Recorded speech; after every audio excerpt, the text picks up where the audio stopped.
সেদিন ছিল আমার শ্বশুরমশাইয়ের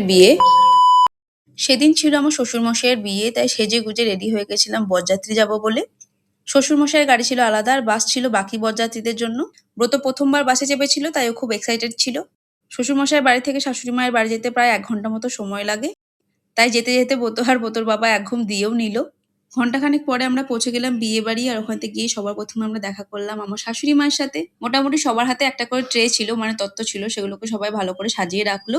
দেন আমাদেরকে নিয়ে যাওয়া হলো অন্য একটা বাড়িতে। সেখানে গিয়ে আমাদের সবাইকে টিফিন দেওয়া হলো, জলের বোতল দেওয়া হলো, কোল্ড ড্রিঙ্কস দেওয়া হলো।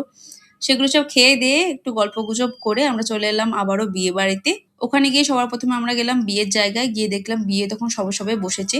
তো একটুখানি বিয়ে দেখেই আমরা চলে এলাম স্টলে। স্টলে এসে ফুচকা, পকোড়া, কফি সবই একটু একটু করে ট্রাই করেছিলাম। তারপর আবারও গেলাম বিয়ের জায়গায়। কিছুক্ষণ বিয়ে দেখার পরে আমার ছেলে এরকম দুষ্টুমি করতে শুরু করলো, মেঝেতে নাগিন ডান্স দিচ্ছিল। আসলে ওর দোষ ছিল না, বরযাত্রীর গাড়ি, বিয়ের গাড়ি সবকিছু একটুখানি লেটে পৌঁছেছিল, বিয়ের লগ্নও ছিল লেটে। আর ওই সময়তে বোতল রাতের খাওয়া দাওয়ার সময় হয়ে গেছিল, তো সেই জন্য ও খিচিবিচি করছিল। তো সেই জন্য আমরা ঠিক করলাম যে আগে গিয়ে খেয়ে নেবো, দেন এসে বাকি বিয়েটা দেখবো।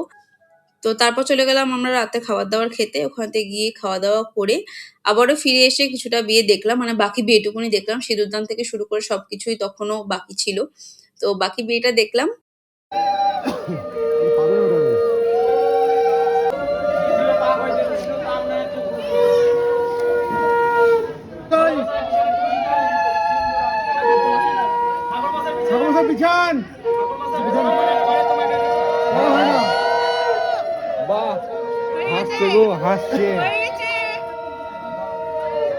শুভ বিবাহ সম্পন্ন হলো। তারপরে আমরা চলে গেলাম বাসে। বাসে গিয়ে দেখি ২-১ জন ছাড়া গোটা বাস ফাঁকা। মানে সবাই যে যার মতো করে রেস্ট নিচ্ছে এক এক জায়গাতে। কিন্তু আমার ছেলের জন্য আমি কোথাও গিয়ে থাকতে পারছিলাম না। একমাত্র বাসেই ও চুপ করে থাকছিল।